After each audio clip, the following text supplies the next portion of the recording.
Hello, Butch. How are you? Hey, Paul. How you doing, buddy? Good. Nice to hear from you.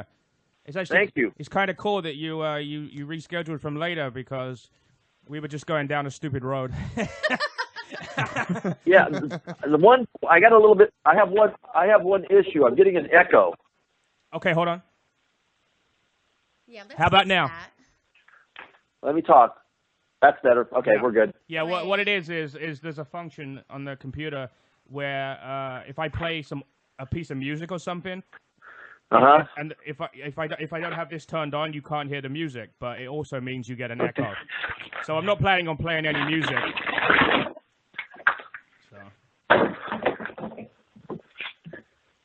So how are you doing this evening? I'm doing great. Where am I calling? You're calling New Jersey. New Jersey. Yes, the home of the Jersey Shore. We're about 8 miles away where that atrocity was recorded. You know. So I got in studio. We got Andrew and we've got my wife Denise and Chris is going to be here in a second. We're all big fans. Okay. The only person who saw your show live, or when it was new, was Denise. The rest of us are way huge fan. Oh, he doesn't I want have to honestly say I am like so excited that you Thank are you. on with us. I said thank you. You're quite welcome. I'm like just so excited to hear all about your career when you started and what you are doing now. Okay, well, we can start anytime you guys are ready. Well, you're on the air right now. Oh, well, Here we go. Yep. So my stupid dog. Our co-host Chris just arrived 10 minutes late, so he's walking in and my dogs are just going apeshit. No worries. No worries. So anyway, these podcasts. This is a podcast, right? Yes. Yeah, we're going out live right now, but we get more listeners as a podcast off of iTunes later on. No, it's funny because I'm entertaining the idea of doing a podcast myself because last year I did Gilbert Gottfried's podcast. Oh wow! Yeah, we know him. That's nice. Yeah. I guess he's been very successful with his. Oh yeah. And they got back with me and told me how many listeners had listened to my. He said he liked my podcast interview better than anyone he had done. And then I saw his list of people he had on, and it was pretty impressive to be at the top of his list for. I had I think 80,000 listens or something. Wow! Awesome. Wow. I wish. Awesome. I know. I wish. Awesome. I know. Yeah. You should have, everybody and their mother's got a podcast now, so it wouldn't be a big thing. Yeah. Well, what my plan was is that the house that I purchased, my grandma's old house that I lived in when I was 13 years old, is haunted. Right. And one of the things I wanted to do is a friend of mine owns radio stations up and down Long Island and in Florida, and I wanted to have a syndicated show with a hook. Little Stevie Van Zant's got one, and Alice Cooper's got one, and so on and so on. So the hook that I was going to use for my show was going to be music from the other side featuring dead musicians. And the deal would be is I would get a bandmate who is still alive, obviously, to talk about a past, a person, a band member who had passed, and handle it from my haunted house, which is, it makes sense that you would be, ghostly images, ghostly sounds from the other side with Eddie Munster from a very haunted paranormal induced property. That sounds cool. Have you ever? So what makes you think it's? What have you seen that makes that house haunted? Have you actually seen or heard stuff? Well, when my sister lived there, her and my grandma saw they called her Miss Ruby. Her name was Elizabeth Wardell. She died in 1905. The house was built in 1875, and it was the richest family in town.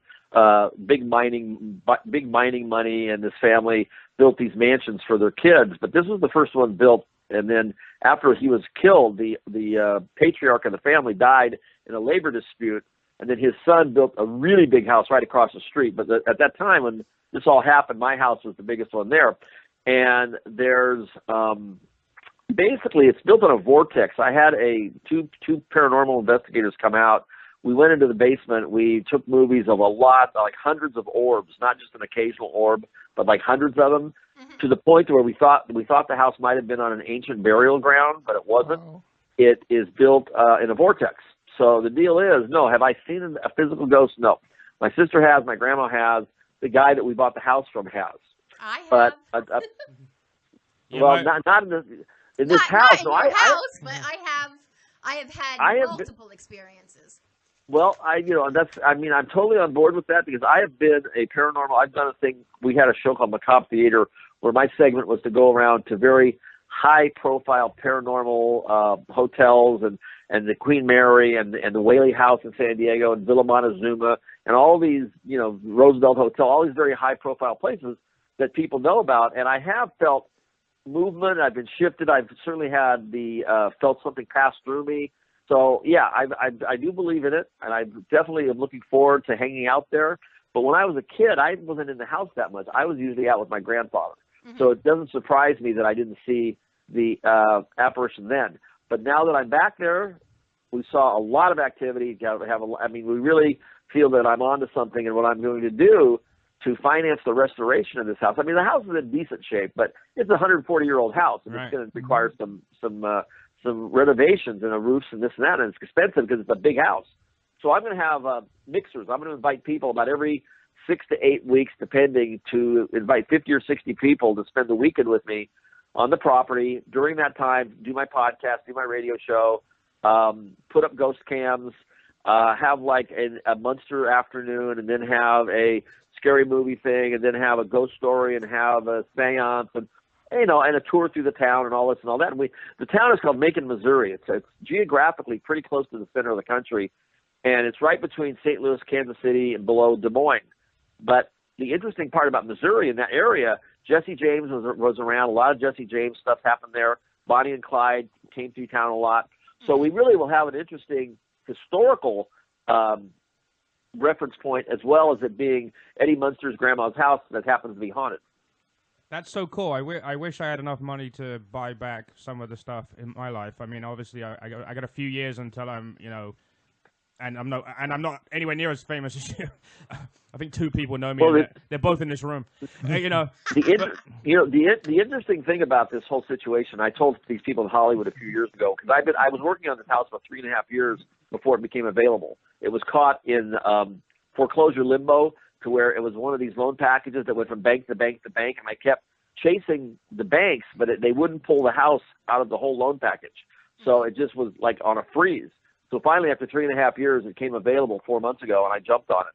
But the interesting thing about this the interesting thing that's happening is when I went back to take the keys and turn on the lights and rekey the house and do a little bit of a cleanup because it had been sitting for a while, is the entire town is so happy that I saved that house because they thought it was going to get knocked down and somebody was going to build duplexes on it.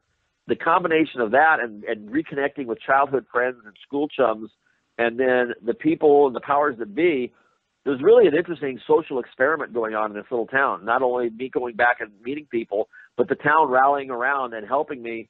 I think it's got very good legs and potential legs for me to become a big player in this little town and do a film festival and build a haunted house and, really stimulate the economy a little bit, aside from, having an entertaining, ongoing commitment to the paranormal. Yeah, I definitely agree. They should have done that with the Amityville house. I heard that they just remodeled it, so it doesn't even look the same anymore. It used to look the same for quite a while. It's in Long Island, right? Yes. And yes. They changed it. Why wouldn't they? They don't want people coming by and but look how much money you can make. That's like the Sopranos house. That's why. The guy doesn't want anyone going by the Sopranos house, but he could be doing tour, even though the inside is nothing like the TV show.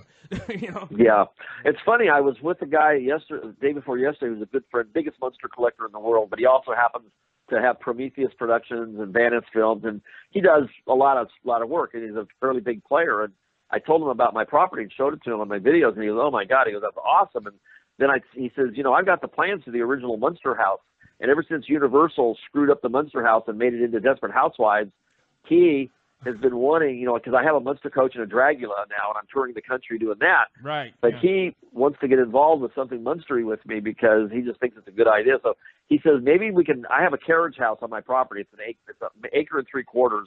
So down at the bottom of the driveway, there's an old carriage house, because it was built in 1875, and that's where they kept the carriages and the horses and all that stuff. Mm-hmm.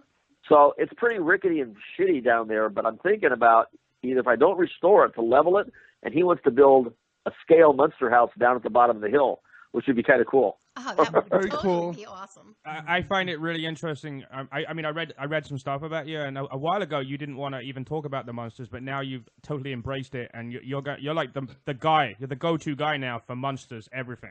You know? Well, yeah, well, that's true. Well, you know, after when you're a teenager, and you know, I did it when I was 11 and 12, and I worked till I was like 19, and in my 20s, I was rebellious, and I was trying to avoid Hollywood, like a lot of people that were in the business for a while. But in '82, when I started with Eddie and the Munsters, and it really became full circle because people really responded in kind to me, and I found out how much the show meant to a lot of people and how much the fond memories. And I mean, to this day now, when young kids come up to me and they're watching it on Netflix with their grandparents, and the grandparents are like, "Wow, when I was your age, this is the show that I ran home from school from to watch." There's not a lot of shows that have that connection for multi-generational viewing. So I'm really happy to be part of it again because, number one, it's I've been doing this for a few years now, so it's not like an overnight thing, but it's creeped up on me with the 50th anniversary last year to where there's really a strong connection with Americana, and a lot of people have fond memories of the 60s in addition to the Munsters. Right. Do you think it's because of the modern technology that so many people have access to it now, and that's really what's brought it up? I don't think that certainly doesn't hurt. Don't get me wrong. I mean, Netflix has been a big shot in the arm, but people have been recording it and putting it on VHS, and the DVD box set has always been very popular. But yeah, YouTube and being able to just Google it and pop it up, it doesn't hurt whatsoever. But a lot of times it was on the air. TBS aired it for years, and other networks had carried it off and on. But I think the timing is really good right now for it to really be as popular as ever. And one of the ways you can always tell a popularity of the show, the Munsters was the most heavily merchandised show of all time, and it still is. But when there are new licenses being issued this year, last year, it's never fallen off the wayside to the collector. So it's huge collectible stuff. It's expensive, but they keep reissuing it and reissuing it, and they wouldn't be doing that if they weren't making money and there wasn't a fan base for it. Right, absolutely. It's funny that you say that because I was just looking earlier today. Remember the little doll that you used to carry around, the little woof woof? Sure. I'm sure he remembers it. I was looking on eBay, Oh, what dog? and they're going like anywhere between $300 to like $475. He has the original, right, Butch? Yeah, and it's funny because from the original, we were going to make 100 knockoffs. That was the idea. The idea was to make. What happened is when I was about in the mid '80s, a guy contacted me. He had bought the Stingray bicycle that George Barris and Von Dutch had built for Eddie Munster. I have pictures of me on the bike, although it was never written into a script. We never used it, but there's a lot of press photos, so people were aware of it. He contacted me about the history of the bike, and he says, "You got any other Munster stuff?" I said, "Well, I've got Woof Woof, but he's kind of deteriorated to where he's just a head on a stick." Now, oh, wow. I sold him that stick. I sold him that Woof Woof on the assumption that he and I would make 100 Woof Woof dolls to sell to collectors. That was the whole idea. That was part of the package. He would restore it. He would have possession of it. We would sell 100 Woof Woof dolls. We sold 93 of them before the mold broke. So when the mold broke, it really wasn't cost effective for 7 more dolls to spend all the money it would take to make a new mold. Yeah. So we stopped production at 93, but we sold them for $1,500 a piece. Wow! And now some of them I've seen them for as much as $3,000 at auction, and you really can't find them anymore. But an interesting thing happened 2 months ago when I was in Oregon. A guy who makes models for Ripley's Believe It or Not contacted me a couple of years ago and said he was going to make me another Woof Woof. And I said, well, that would really be cool because, the one that I had was with my partner with the bicycle in Phoenix, and I actually physically didn't have one. The one I had, I gave to George Barris. So I didn't hear from him for 2 years. And here I go up 2 months ago, I go up to Portland, and he calls me and goes, "I'm sorry, I've been sick, but I have your Woof Woof ready, and my son's going to come deliver it. Is it okay?" And I go, "Wow, that's really cool. I'd forgotten all about it." Wow. So here he presents me with a brand new Woof Woof, foam rubber face. He made a Bigfoot for Ripley's Believe It or Not, and he used the extra fur from his Bigfoot to make this spot-on, beautiful Woof Woof doll. Wow. Gave it to me with a coffin, presented it with a coffin. So now I've got this really cool doll that I'm probably going to make a $500 version, which is more affordable to more people, and go into production again doing it because so many people want them. And the first, people say, what's the most commonly asked question, being Eddie Munster? Everybody comes to the table, where's Woof Woof? Yeah, where's Woof Woof? Just Number think. one question. how much money that you could make doing all the marketing with your paranoia place. Yeah. And if you do that cottage in the back.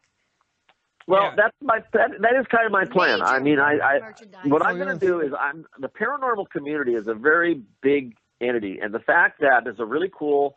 I don't know if you saw the house or you've seen pictures of the house. Yes, or not, we have a picture of the house off your Twitter on the screen right now. It's a beautiful house. Mm-hmm. It's on a nice piece of property, and the fact that it's in the middle of the country, I really think I'm not going to have any trouble getting 50 or 60 people to come in once or twice a season to spend $250, and I feed them for 3 days to spend a weekend with me. And whether you're a Munster fan, a paranormal fan, a road warrior, you just like driving around, or if you want to come in, and there's a lot of different levels to this thing, to a visit. But the bottom line is, it's pretty affordable. It's fun. And you'll have a good time. And the money, the $10,000 that I clear every time people come visit me, goes directly into the house. Wow, that's cool. Does CBS ever give you any kind of a hard time about using the name or anything, or is that all out of copyright now? No, I pretty much actually have had free reign with using Eddie Munster. I don't think I've actually made enough money for them to really I lay under the radar pretty good. Right. But even if they don't, even if they would give me grief, the point is the Munsters are so popular that even if I just said 1313 Mockingbird Lane without using the word Munsters, people would still know it. And I am Eddie Munster, and my name is Butch Patrick, and I was the character. So Bela Lugosi Jr.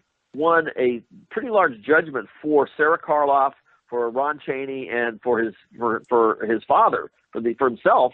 By being an attorney, he went in there and proved that Universal Monsters, it's very difficult to draw a line in the sand where Bela Lugosi stops and Dracula begins, and the same with Boris Karloff, and the same with Lon Chaney Jr. So because that's on the books in court, it's difficult for them to say that I can't utilize my own name and my own entity, because Eddie Munster and Butch Patrick are one and the same. It's nice though, because I have friends that have dealt with all kinds of crazy lawsuits like that, and then I have other friends where the company realizes that you're actually helping them keep it alive. That's kind of how it is, and honestly, as long as I don't really do it in a derogatory manner, and it's pretty much if you're a goodwill ambassador and you're really kind of helping keep the name and the Munsters in the forefront, it's a pretty good deal. It's like my tribute. I got my Munster coach and my Dracula, and they're tribute cars. And I went to George Barris and I told him, I said, I really would like to have your blessing going on the road, because he and I have been friends for 50 years, and he recently passed away, but. He and his daughter said, as long as you don't say it's the Munster coach and it's the Barris Munster coach, and you say it's a tribute car, hey, have at it and knock yourself out and have a good time. And we appreciate you even carrying on the tribute cars. Now, you said that you left acting when you were 19. Did you actually try to transform into an adult actor like a lot of these people do? Are you just okay? So I was kind of never wanted to. Yeah. No, when I was 11 and 12 years old, I knew that all I wanted to do was drive a race car, and this was a way to make enough money to be a race car driver or an architect. Because once I turned 18, I had no plan on ever becoming an adult actor. It wasn't in the cards for me. And had I thought of that, had I really thought it through, I probably wouldn't have been an actor, but I may have not been a director. That didn't interest me, but I might have become like a location scout, or find some kind of a niche in there that's something I might have liked doing, because once you have your foot in the door of the industry, you might want to stay in the industry. So was it you that decided you wanted to be an actor when you were a little kid, or did your parents? No, that's just something that comes along, and circumstances present themselves. Not too many kids at 6 or 7 years old really have decided what they want to do. They're kind of just playing baseball and playing with fire trucks, and it's either a cowboy one day or an Indian the next day. But the fact that I started working, and it came easy to me, and I didn't miss public school, and I kind of really quickly wrapped my mind around that this is a good thing, and someday all this hard work will have a paycheck involved in it. So that's kind of how I looked at it. Was just that they used to call me a 39-year-old midget, because I was so adult-like at such a young age, and I looked younger than I actually was. Right, yeah, because you look like you're like 6 or 7 in the photo we're looking at right now, but you're 11 or 12. So yeah, when you can play younger, they love it, and when you're mentally even older than that, they really, really like it. So I'm still interested in how you fell into, because I saw the first thing you did was that Two Little Bears movie, right? Yeah, what happened was my sister, they were looking at my little sister to possibly get into movies, and I went along for the ride. They took a couple pictures of me at the end of it. This gentleman was called Amos Carr, was a pretty famous photographer in Hollywood. He took a picture of me and put it in his, he had a studio on Hollywood Boulevard, and he put my 8x10 shot that he had taken that he thought it was kind of I had a hat on, I had a funny expression, and, one of those goofy looks, and he put it in the window in his showroom, and somebody walking by noticed it, said, where can I find that kid? I'm doing a movie, I'm casting a movie. And he goes, well, he's not an actor, he has no experience. They go, let us decide whether he's, experience isn't a requirement, let's put it that way. Right. No experience necessary. So through that contact, they contacted Mary Grady, who was this new agent specializing in children, and that was my first role. And I got that. I got General Hospital, and I got a cornflakes commercial on my first 3 interviews. And I had a few months experience, and I was off to the races. Wow, that's awesome. That's awesome. I mean, these days it's a whole different ballgame. You know what I mean? There's the internet. There's YouTube. There's all kinds of. Yeah, this is the old days. The old days, you kind of had to live in Hollywood because that's where everybody was. The technology was there. You either lived in Hollywood or you lived in New York, and New York was pretty small potato TVs. There's only a few shows out of New York. But you had to live in Hollywood, and I lived, 25 miles from Hollywood, so I was close enough. Did nowadays, when kids work in movies, they have all kinds of rules, like how many hours you can work, and you have to have a tutor. Same thing. Okay. Same rules. Yeah. Same rules back then. The rules have pretty much stayed the same. The only thing that's really changed is the money's much bigger, which can be good or bad depending on how pushy the parents are. Number 2, my mom was never pushy. Right. She was one of those things where she would have liked me to work all the time, but she never forced me. She would come by some days when I was walking home from school. She'd go, roll the window down. Hey, you got a Disney interview? And I'd go, no, I'm going to go play football. And she'd roll the window up. She'd roll the window up and drive away. But, she never forced me to do anything. But I probably could have worked a lot more had I wanted to. And your parents did the right thing, yeah, with saving the money for you and stuff? Well, there's between the government getting 50% and an agent getting 10%, and then you're actually the contracts are structured that your family is entitled to 25% of your money because they have to alter their life. They've got to take care of the siblings. They got to hire somebody to take you to work, or they got to hire somebody to watch the kids. So the way it's structured is you really only wind up with about 15% of the take. Wow. So I wound up with like $40,000 after it was all said and done. But in 1971, it was a lot of money back then. Yes. It was reasonable money. I had enough money to buy my race car, but I didn't have enough money to campaign it, so I never really got a chance to do the drag thing. Wow. So how was the cast? You guys were all friends? Yeah, they were very nice. Yeah, they all had kids my age. Fred, did children's books, illustrated children's books. Al Lewis had a PhD in child psychology. Yvonne and Pat Priest both had kids. Both had boys. 2 boys about my age. So yeah, it was one of the things that you have to remember is the show was produced by Joe Conley and Bob Mosier, who had done Leave It to Beaver. So for 7 years, the show, the producers had been producing another kid-friendly show. So the cast had been together for that long. The crew had been together that long. So they were all very kid-friendly. That's cool. That's awesome. I can't believe it was only 2 years. I didn't even realize, because you see so many episodes, and series these days, they're like 13 episodes or something each. Yeah. You guys, you knocked out 70 episodes in 2 years. A couple things come into play. You did 70 episodes in a very short period of time, and you were on at 7:30 was prime time, which was basically the dinner hour. So you had families on TV trays sitting around. The entertainment for the the entertainment for the evening was television. There was no internet. Yes. There was no cable. This was pretty much it. 3 channels. People would tell you the TV guide. The TV guide was the entertainment Bible on the table. You know what I mean? That was what people were going to be doing for the week. And when you were a hit show and you were on at 7:30 and you were very unique, it was a one-of-a-kind show, a brief run, but people really liked it and they remember it vividly and fondly. And that's why today, so far, 51 years later, people still have really fond memories of the show. And there's another thing too. I did Mr. Eds, I did My Favorite Martian, I did I Dream of Jeannie. A lot of the shows from that period were just comedy shows for comedy's sake. They weren't reflections of real life. They weren't cop dramas or doctor dramas or this or that, or lawyer dramas. They were talking horses, genies, witches, Martians, and Munsters, just to make you laugh. And that's why people remember it, because they like to laugh. Was there any competition with you and the Addams Family people? Oh yeah, a very good competition, friendly competition. We were on Thursday. They were on Thursday. We were on the same time. We were on Thursday. They were on Friday. Whether you like the Munsters or the Addams Family better, chances are you watch them both. Of course. Yep. Of course. Yeah. Absolutely. Yeah. Yes. So that helped. We each helped each other. Yeah. Did they ever colorize the Munsters? I think I saw a few photos were colorized. Did they ever colorize the episodes? I would imagine that made The pilot. There's a pilot. If you look it up, the Munsters color pilot is out there with another kid named Eddie. And he was named Happy Durman, and the wife was called Phoebe, and her name was Joan Marshall. But Herman and Grandpa and Marilyn are the same. And then there's a movie that we did at the end of the run called Munster Go Home. That was in color. No, and actually, I wasn't talking about remakes. I was wondering, you know how they computer colorize some of these old shows? No, they never colorized the Munsters. I think it would have sucked. I was going to say, that would have just changed everything. Yeah, why change something that's perfect? Yeah. You know what I mean? One of the things why the shows, I think, when I watch it occasionally, is if you get past the acting and you get past the dialogue, if you look at the sets and you listen to the music and you look at the sets and you see the camera angles, it was shot on film. It was done very much. The quality is very similar to a feature film. Right. And Universal was the monster studio, and they did the Draculas and the Frankensteins and the Wolfmans and the creatures and the Mummy. So they really had this black and white genre down to a science, and I think they really took full advantage of that doing the Munsters. Yeah, wow. Did they dress you in certain colors that look good in black and white?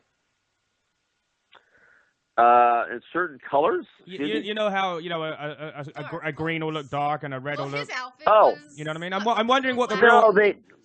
Go ahead. They were when you look at the color stills, that's what color we were, and transfer. There wasn't like a day where we were colorful and a day we weren't. So that was just it. That was pretty much the black and white. The only really noticeable situation in the black and white you would see would be the lighting, the lighting and the fog and the smoke would come into play. But as far as the transfer of the green skin versus the bluish skin to the gray skin, it all came across about the same. Oh wow, that's awesome. So yeah. I was reading a really cute, interesting story about how you met your wife. Never been married. That's a mistake. Oh, Wikipedia says you married a fan. No, I know that. Well, their Wikipedia is wrong. And what happened was this one was a fan, and she contacted me on the internet. Mm-hmm. And this is before I got sober, by the way. This is back about 7 years ago. I've been sober. It's been 5 years and a little over 5 years right now. Congrats. So back then, congratulations. She contacted me. She was an ex-Philadelphia cheerleader. I go, okay, that's pretty cool. She was a pharmacist. I go, ooh, that's even better. And then she was a divorcee and living in this big old house. So I met her. I went back to do a Dracula Con. She came to Dracula Con. We met. Mm-hmm. I drove back with her to the house. Nice place, pretty nice woman, but definitely not marryable material. Just friendly stuff. Mm-hmm. Well, she took it upon herself to start telling people we were getting married because she liked the publicity.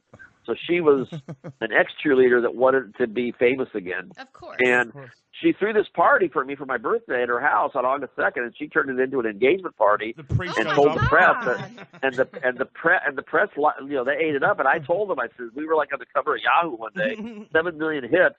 And she loved it. And I told everybody, I go, we're not married. And they didn't seem to care. They loved the fear leader and the cheerleader, tie the knot. And it was she's not that cheery. I would never marry her.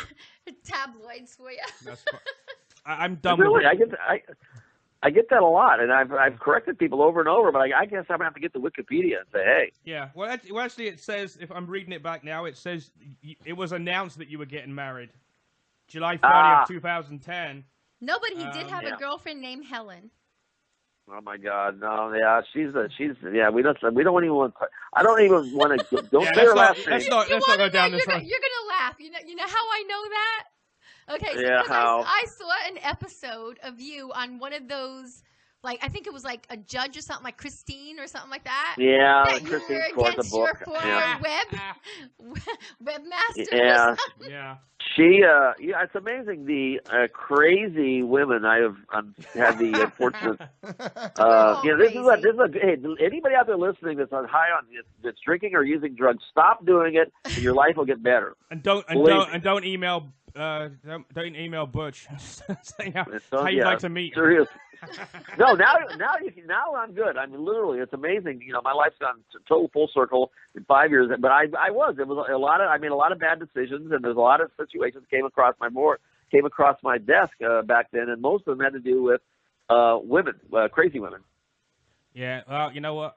I'm married, so I know all about that. Thanks a lot. That's why our co-host Chris is homosexual. So Yeah, right.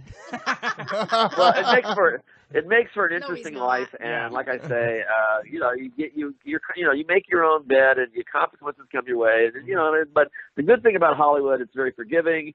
I've come back strong. I've met a lot of great people that had the same issues that I had, that have overcome them. So that's a good thing. Did you ever? I got the cars. Sorry, I'm on the road. I got a beautiful house, a beautiful old house to work with. So I couldn't be happier, to be honest with you. Yeah, it sounds good. Did you ever figure out, now that your sobriety, did that help you figure out what the problem was that got you into that rut? Well, I do a lot of speaker meetings, and yes, of course. And what I share in a condensed version, because otherwise I'd be talking for 45 minutes. Well, I'll give you the quick version. You're in Hollywood. It's the 60s. Sex, drugs, rock and roll, acceptable behavior. Everybody's smoking weed. You look at the old TV shows in the 60s. Everybody at 5 o'clock has a martini and a cigarette. This is what people were doing for entertainment. They were all drinking and smoking. And you had Woodstock. So when I was 16 years old, I turned 16, got laid, started surfing, and started smoking weed and drinking. That's what I did. I was pretty old for my age. Even though I looked 12, I was actually mentally probably 21. So, and I had money, so I could get away with all this stuff. And everybody wanted to enable you, and everybody wanted to be your friend. And for a while, it was fun. Yeah. Then you turn 21, and Vietnam War still going on. You're getting Thai sticks coming back. You got, you know, I mean, it was very easy to maintain this kind of lifestyle at that particular time in society. Yeah. Right. Then it becomes less fun and more maintenance, and then the money's gone, and then you start figuring out ways to stay high, and then you start doing illegal stuff, and everything just sort of spirals out of control. It didn't happen overnight, and it took years and years and years and years. And for 41 years, I maintained a lifestyle, sometimes better, sometimes worse, but for 41 years, I was chasing my tail, no doubt about it. What made you get sober? Did you hit, quote unquote, your bottom? Rock bottom. You know, I certainly must have. I didn't think it was my bottom, but apparently it was, because some friends contacted me. I was living in Philadelphia after a Halloween tour that went pretty well, but I lost a bunch of money at the end of it. I threw a party that nobody showed up, and I had to foot the bill for all the celebrities that I had come in.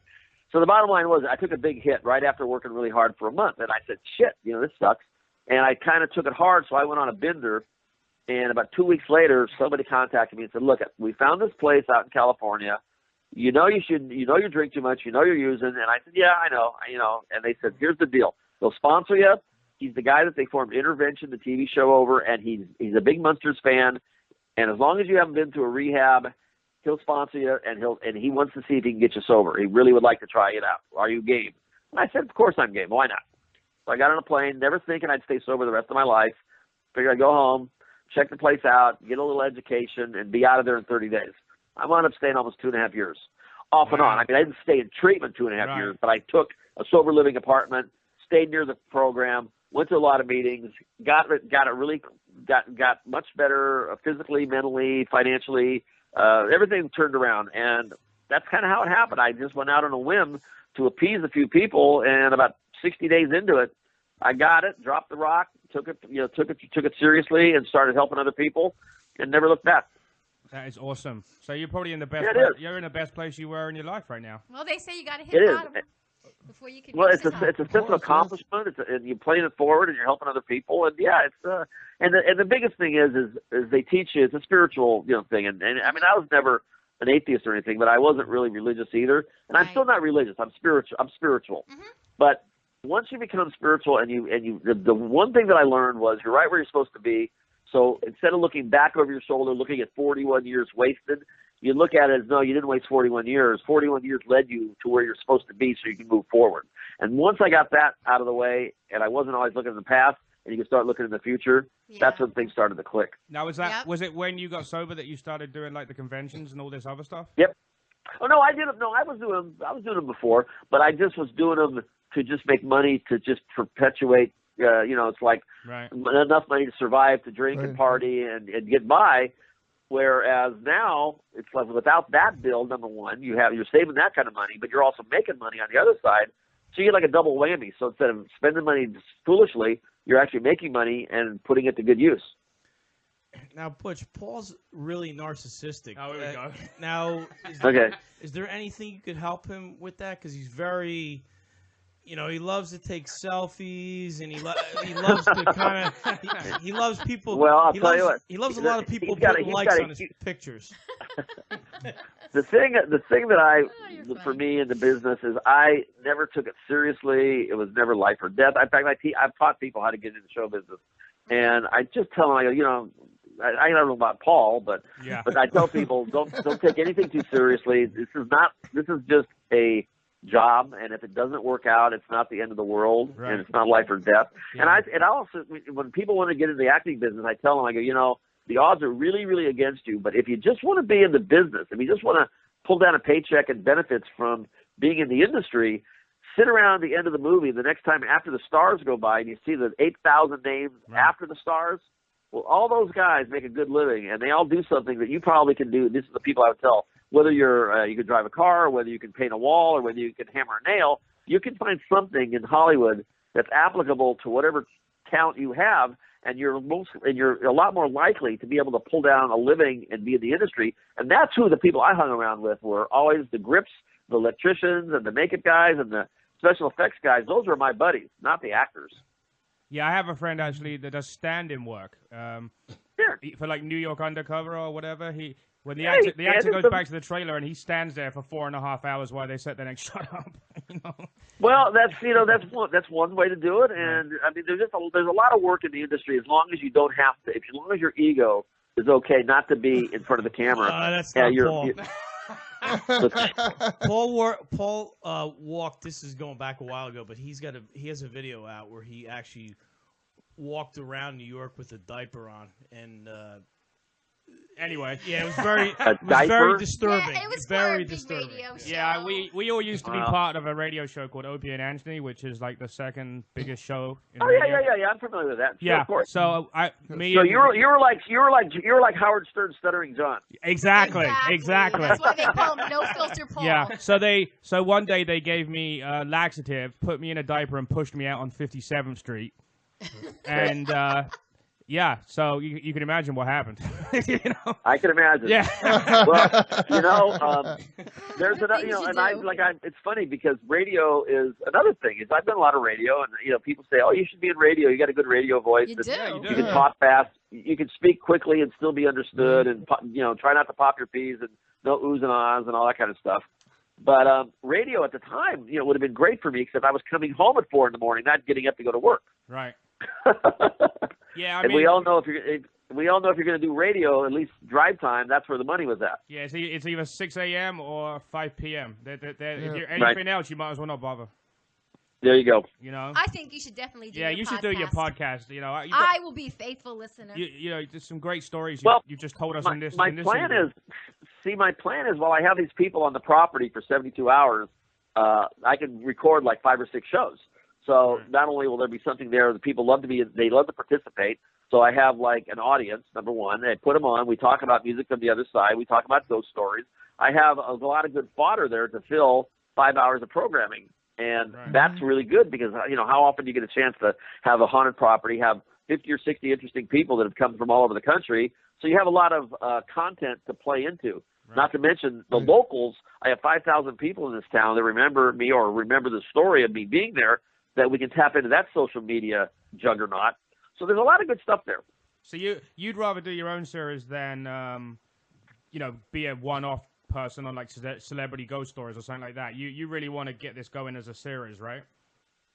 Well, what I really want to do, if it works out well, as long as I can control the content and be a majority, own the production, not have to give up like 90% of it because they own it. I'll do it myself and just, I have a Roku channel with scareitforward.org, which is, we make public domain horror movies. We give them away. They're paid for by product placement. this is a perfect vehicle to launch that from. And it's got legs, and we have 2 other channels. We have Zombie TV and we have Red Eye TV. Now, this is all on Roku, but Roku is pretty serious stuff under the right circumstances. So what I need to do is take my old school beliefs and my old school Munster base and apply it to new technology and new eyeballs and ears and stuff, and let my partner, he handles that. They're the techie people. I'm the old school. They're the new school. But in the middle of the country, in Missouri, with this mixer thing going on, I think we have a really good possibility and potential to do a hard launch that people are going to be really aware of it, because I think every paranormal Ghostbuster show or Ghost Hunter show will want to come to the property, number one, for themselves, for their segments. Then number two, because if they're coming in, their audience will know about me. Then I think I won't have any trouble getting 50 or 60 people to come by every 6 weeks. I do have I do have a bit of bad news for you. I was scareitforward.org is a blank website. Well, that's because we haven't launched it yet. Oh, okay. All right, but on your Twitter page, you know where you have your list of things, you have it says scareitforward.com. Well, we have that too. Okay, because that's like some ghost story writing thing. Is that you as well? Yeah, that's us too. Oh, okay. All right, you know what I was going to say? You said that you were going to do some renovation, correct? Yes. Now, that would be an awesome time to do filming Well, and all, because if there are ghosts in the house, they don't like property being disturbed. Well, they're going to like this, because what I'm doing is I'm taking it back to its original state. The guy that I bought it from was trying to turn it into a bed and breakfast, and he just totally screwed. He put up bathrooms where they don't belong. He put piping down the butler's stairway. He screwed it up. So they're going to like it, because it's going to be put back into its original state. Yeah, but I'm saying you'll have a lot of paranoia activity. Paranoia? Yeah, I know I will. I'm aware of that. But it's going to be. It's going to be two things that happen is, number one is at least it's being bought by someone who's buying it for the right reasons and to bring it back to its original state. I've already lived there once in the past, so they already know who I am. And number three is basically, this is going to be beneficial to the community and to the house and to the people. And the ghosts will have a little meeting, and I'm sure they'll be okay. Yeah, my wife had experiences. Our old house. My God. Where she's sleeping in bed, and this little kid sits down on the end of the bed. And well, a friend of mine that didn't believe in it, but he explained to me, I do now. And this is the gentleman with Prometheus Films, and he says, and here's why I believe in it. I showed him all the orbs, and he goes, "Wow, that's a lot of activity." And I said, and he explained to me how it was explained to him why he believes now. Okay, and he believes now basically because we all know that the human body has an electrical base. We're electrical. We have charges. And he says, well, why would it be that if your body's electrically charged, why would it be just because you die that the electricity would stop? Your energy would stop. He goes, just the skin and the blood and everything is one thing, but you have electric energy in your body. So when your body shuts down, that doesn't mean that your soul could be your electrical charge, can move through it and continue on. And he goes, so under those circumstances, that's why I feel comfortable. And he goes, plus 50% of the people, intelligent people in the country, believe in ghosts. Right. Probably 10% have seen one. Yes, I have. I remember one morning I was laying in bed, and I felt this energy in my room. It was so strong. And I opened my eyes, and I saw a guy. He looked like he was from, like, the West, in the olden days. And he was sidestepping across my room as if he didn't want to disturb me, like he knew I was in bed sleeping. Right. And I'll just never forget it. I mean, he was not like flesh. He was like almost like a holographic. Like a sketch. Translucent. Yes, exactly. And then another time I was in another room, and I literally felt like energy or electricity that just from head to toe was just like running through my body. I was like paralyzed. I couldn't speak. I couldn't move. But this energy was just like flowing through me. And do you remember? Like almost like electrifying me. I just felt it. It was so strong. And I felt like whatever it was evil. Like it was not. This is going to be a very interesting deal. Like I say, I haven't seen a ghost myself in my house. But I'm going back. I have a lot of people a lot of energy, a lot of orbs have been documented. So it's cool. It's interesting. It's going back home. I literally think I tell people it's Andy of Mayberry meets Eddie Munster in the Twilight Zone. Yeah. It's very much a small town mentality with a Hollywood kid going back into an unusual situation. And I'm going to be signing off here in a few minutes. If it's okay. Right. The deal is when I was explaining to Kevin about the TV show that I think's there, it's not about me. It's not about the house. It's about the town, because that's the situation. That it's a feel-good thing. You come back, you come full circle. You come back to save the day. Yeah. You're buying the house. You're moving on the property. You're reconnecting with your 8th grade friend. And the best thing is at the last line of Stand By Me, which is one of my favorite all-time movies, Richard Dreyfuss is typing, and the kids are waiting for him. And he signs off, and he goes, I guess we'll never have friends like we had when we were 12. Hell, does anybody? No. No. And with that connection, imagine how many people in the country would be interested Great to reality vicariously show. live through me, going back to a small town, going back to their roots, going back to their childhood, and reconnecting and doing something a lot of people would love to do, but unfortunately can't because they have lives and commitments and jobs, and they just can't break away. And I have the unusual ability, and this has come into my life, and I can do this. And I think people will want to watch it because it'll be something that they can wish they could do themselves. You know, you're so right. A couple weeks ago, I went back to my childhood house, just driving around and just being there again. It brought back so many memories, and I think it's just I think the biggest problem is a lot of the places have changed now, and you're actually bringing it back to how it was, and that's the difference, you know. Right. And it's I think people that like just the Ghosts or Munsters or small town or Americana or road trips are all of the above. I think everybody will find something. You know, it's a fixer-upper, it's a ghostly house, it's a month. I mean, there's a lot of good stuff there. But the bottom line is, how many people really get a chance to? You couldn't write this kind of script. You know, this is something that's actually happening, and it's real, and it's in real time, and it's it could be a reality show, but it's really about the town and reconnecting and going home again. And a lot of times you say, you know, you can never go home again. Well, guess what? Yes, I'm proving them wrong because I have the unique opportunity that I want to share to people. Wow. Do you have any issues? I wish you all the best. What do you think about people that start doing the same kind of thing as you, but they're doing it fake, and they're kind of making you guys look bad because they're just making money off of garbage? You know what I mean? Do you ever you know, it's like you can't. I mean, it's how many people watch a reality show and they actually think it's real. I mean, come on. No. I mean, if it's entertainment, it's entertainment, and they're entertained. What are you going to do? Is it real? No. There's really a camera in the silo with the Amish mafia. I had a girlfriend who used to think that was real, who thought it was real, and Moonshiners and all these stupid shows. And I go, you know, you forget that there's actually a camera crew there, and it's not real, but. You know, she's entertained, and I'm making her mad, so I just stand back and say, let them do what they want to do. And the bottom line is, if it's entertainment, that's why this show is going to be, if I do this show, it's going to be more like the Truman Show, because it's going to be literally wonky. Literally, it's going to be a real live situation, not going to be scripted. It's going to be the town and the people and the things and the coming and knocking on the door. There's going to be, yes, you have to have some kind of a structure to it, but it's not going to be a structured reality Kardashian, you know, crap shit. Right. Yeah. What? I got to ask a stupid question now. Yeah. How big is an orb?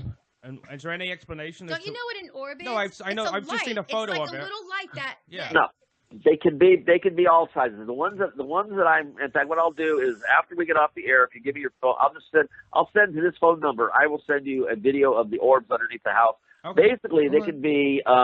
Depending if you're in a cemetery, like when I was in Philadelphia, you see an orb above a tombstone. It can be the size of a softball. It can be the size of a ping pong ball. Yep. You know, it's really the ones that I had in the basement of my house are very small, but they're flying by at light speed, and they range in sizes probably from a 50-cent piece down to a BB.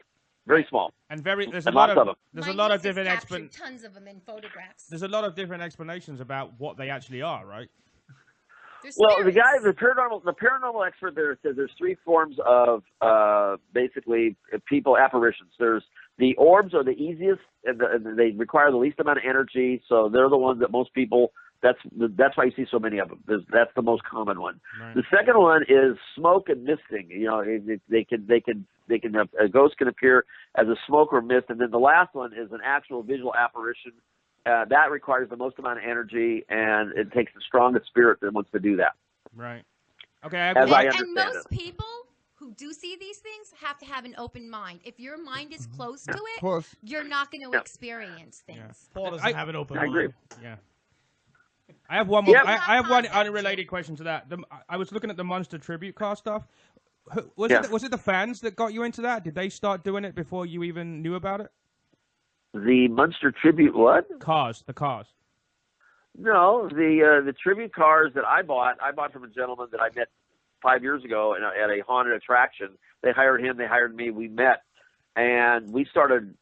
I'd get him work, he'd get me work. We would work together whenever possible because it's really a good package deal. You know, the Munster coach and the kid and the car tied in together. So he decided he wanted to sell his cars last year, and then he asked me, do I know anybody that wanted to buy them? And I said, yeah, I'd like to buy them, but I don't have $200,000 laying around right at the moment. Right. So we came to an agreement. We came up to an agreement that I bought them, and I've over 2/3 paid off now. I'm right about 2/3, almost 2/3. I've almost got them paid off. I'll have them paid off by the end of this year, next year. So the deal is, he goes along and drives the trailer and the truck, and he and I hit the road together because it's kind of a two-man operation. But we've had really good success. We do a lot of car-related events. We do some old school, some conventions, a little this, a little that. But this year we're doing a Route 66 tour heading from the Mississippi to the West Coast because 1966 is when we did Munster Go Home. So the 50th anniversary of the movie is tied into this Route 66, 1966 deal. And the fact that I happen to have a house now in the middle of the country just adds a little bit more of a uniqueness to the whole deal. So when are you coming to New York with the cars? I won't be back in New York with the cars for a while. Okay. Yeah, I was there a lot. I was in Long Island several times. I did Connecticut, Massachusetts, Long Island. I was up there quite a bit this year. Wow. That always happens to us. You always. And I did a lot. I did a whole bunch of stuff in Jersey. I did Seaside Heights. God damn it, that's like 5 miles away. Yeah, that's 5 miles. Yeah, the baker. I'm going to be back there this year, though. I don't know whether I'm going to bring the cars up there. He called me last night. He wanted me to come back up there. He's got a bakery right at Seaside Heights where he had Lou Ferrigno and he had Sam Jones from Flash, Gordon. Yeah. Yep. And I brought my cars up, but I don't think I'm going to bring the cars in again because it just isn't cost effective to drag them that far. Yeah, we definitely like to meet you one day. So if next time you come to Seaside Heights, maybe you can throw me a text. Yeah. I stay when I'm in the area. When I come to Jersey, I stay in Interlaken. Wow, that's which is right by Asbury Park. It's right by Asbury Park and Belmar. That's like 20 miles away from us. Yeah, cool. That's crazy. All right, my friends. Well, listen, I will do that next time I'm in town. I'll give you some notice. It has been an utmost pleasure. Can you do one thing for us before you sign off? It'll only take you 30 seconds. Can you just say, this is shit, fuck, I've forgotten his name. Butch Patrick? Butch Patrick? Yeah. Yeah. Can you say this is Eddie Munster and you're listening to the Dysfunctional Podcast? Which podcast? The Dysfunctional Podcast. Dysfunctional, yeah, no problem. Ready? Yes. Go ahead. Hi, this is Butch Patrick. That's right, Eddie Munster, and you and I are listening to the Dysfunctional Podcast. Awesome. Thank you so much. You've been a great guest. I'm sorry we kept you longer than we did, but it was just so interesting. I didn't want to hang up. We'll talk to you later, Butch. No problem, buddy. All the best Thank you. always. Take care. Bye-bye. Bye. Oh, what a great guy.